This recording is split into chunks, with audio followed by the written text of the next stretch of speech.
Shares of Palantir Technologies plunged almost 16% to close at $11.77 on Thursday, after the company led by Peter Thiel reported disappointed earnings for the fourth quarter of 2021 that were worse than expected. Palantir has recently released its results for the fourth quarter of 2021, and there were some interesting pieces of information that I want to share with you. We will look at both sides of the coin and do an unbiased analysis so that we can gauge its feasibility as a long-term investment. We will first look at why ARK Invest has dumped Palantir stocks, and then we will look at the reasons behind the nosedive of Palantir stocks. After that, we will look at the official results of Q4 2021, and in the last part of the video, we will look at the latest moves, expectations, and feasibility of Palantir as a long-term value investment. So as soon as the official results of Q4 2021 came out, the stock took a nosedive. The extent of negative sentiment can be gauged from the ratings of analysts. Based on 7 Wall Street analysts offering 12-month price targets for Palantir Technologies in the last 3 months, the average price target is $15.50 with a high forecast of $24 and a low forecast of $9. The average price target represents a 40.65% change from the last price of $11.02. And another nightmare appeared as a bolt from the blue when Cathie Wood-led ARK Investment Management significantly lowered its exposure to Palantir Technologies on Thursday. Now Palantir stock closed 15.7% lower at $11.7 a share on Thursday. The stock is down 40.53% year to date and 54% in the last 6 months. Due to the tanking price, ARK Invest sold 4.77 million shares of Palantir worth around $56.2 million based on Thursday's closing. ARK Invest held 30.48 million shares of Palantir prior to Thursday's trade, implying it trimmed nearly 16% of the total stake. As we can see, since January 31, 2021, ARK Invest has been only selling Palantir stocks. ARK Invest owns shares in Palantir via all its active exchange traded funds, including the flagship ARK Innovation ETF. The strange thing for me is that ARK Invest has been piling up shares in Palantir for months until recently. I personally see this move by ARK Invest way too much aligned with the mentality of newbie investors. After all, if you really believe in the company and if you have bought the stocks below the intrinsic value, why would you sell because of short or mid-term volatility? Why is Palantir stock getting crushed?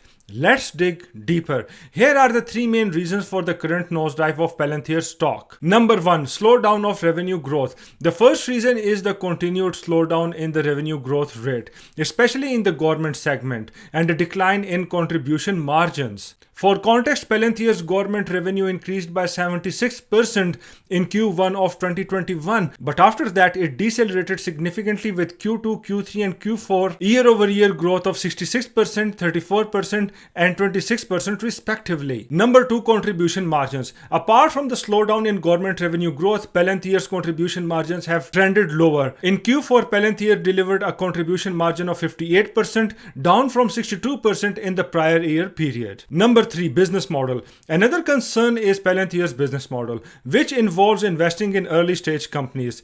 In return, these companies enter commercial contracts with Palantir to assess its products and services. This drives Palantir's total deal value and in turn its revenues. And now Q4 results, outlook and risk analysis. So first of all, let's have a look at the Q4 results. Palantir recorded upbeat revenues and provided better than expected revenue guidance, but its Q4 earnings were not up to the expectations.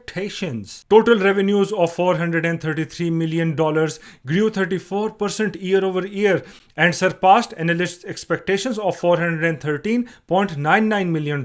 In fact, the US commercial revenue surged 132% while government revenue jumped 26%. And this was the real trouble. Palantir registered fourth quarter adjusted earnings per share of $0.02 below the consensus estimate of $0.04 per share.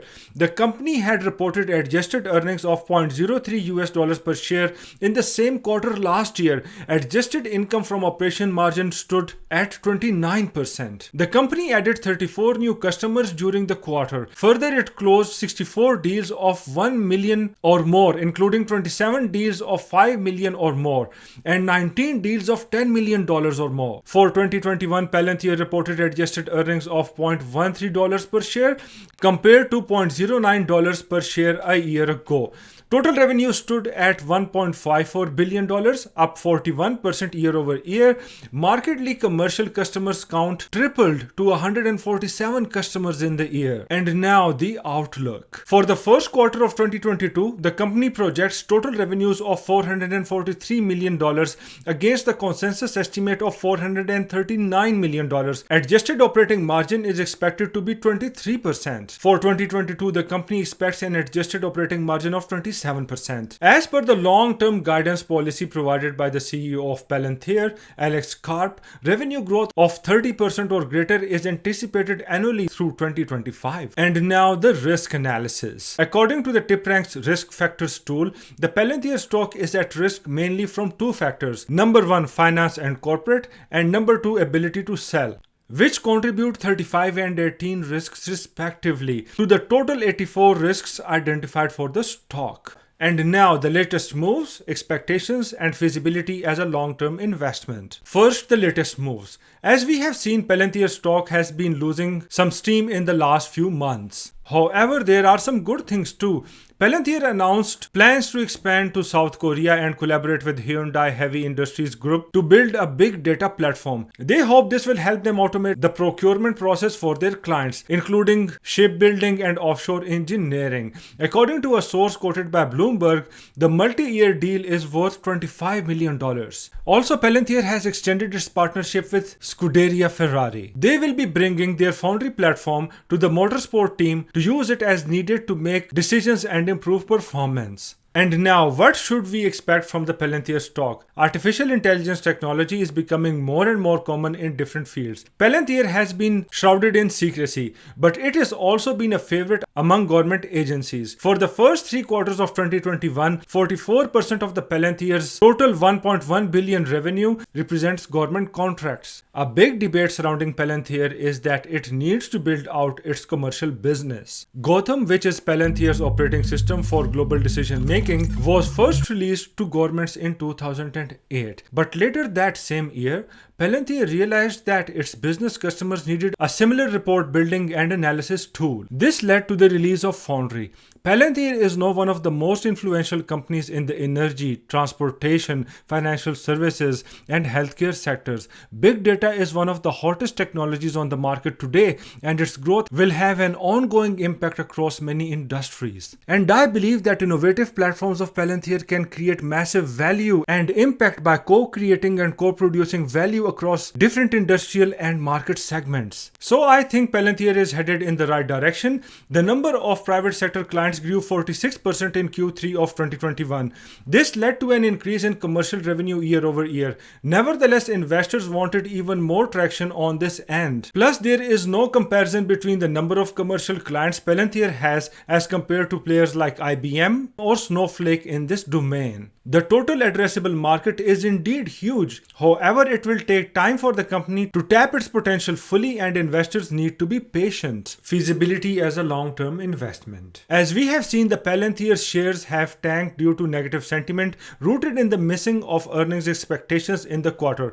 However, the way its products have been perceived and embraced by some big companies already represents a solid buying opportunity for long-term investors. I believe that the sell-off is reactionary and investors have turned a blind eye to the long-term vision of Palantir, due to which it is emerging as an essential component of data operations for commercial and government entities. Palantir is making big strides in the AI industry, and its unique positioning and sales efforts are helping it in keeping the strong momentum going. The commercial customers are increasing, and once a customer incorporates their technologies into their business, the retention doesn't seem to be a huge hurdle as we have seen in the case of Ferrari. Its platforms create insights from deluges of data and will therefore become invaluable to customers. Palantir is expected to grow its sales by at least 30% annually through 2025.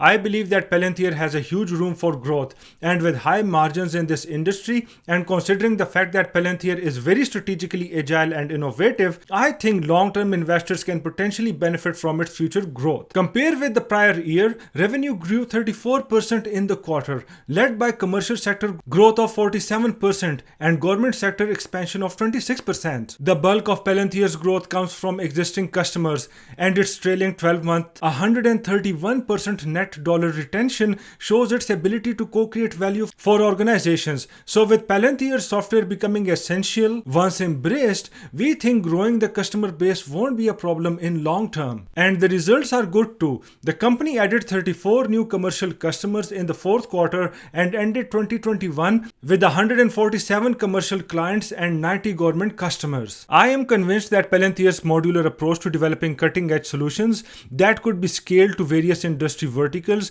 will increase its customer base significantly in the future. It seems that Palantir develops its platforms in a way that they can address many use cases, and this flexibility has increased the interest of key players in various industries. Also, it has been observed that the company is acting wisely in hiring aggressively to land new clients and diversify its revenue streams. Therefore, Palantir might be a good investment for those investors who have the long-term buy and hold mindset. It might not be a good investment for the short term. For long-term investors, I think dollar cost averaging could be the best way to accumulate. Let me know in the comments below.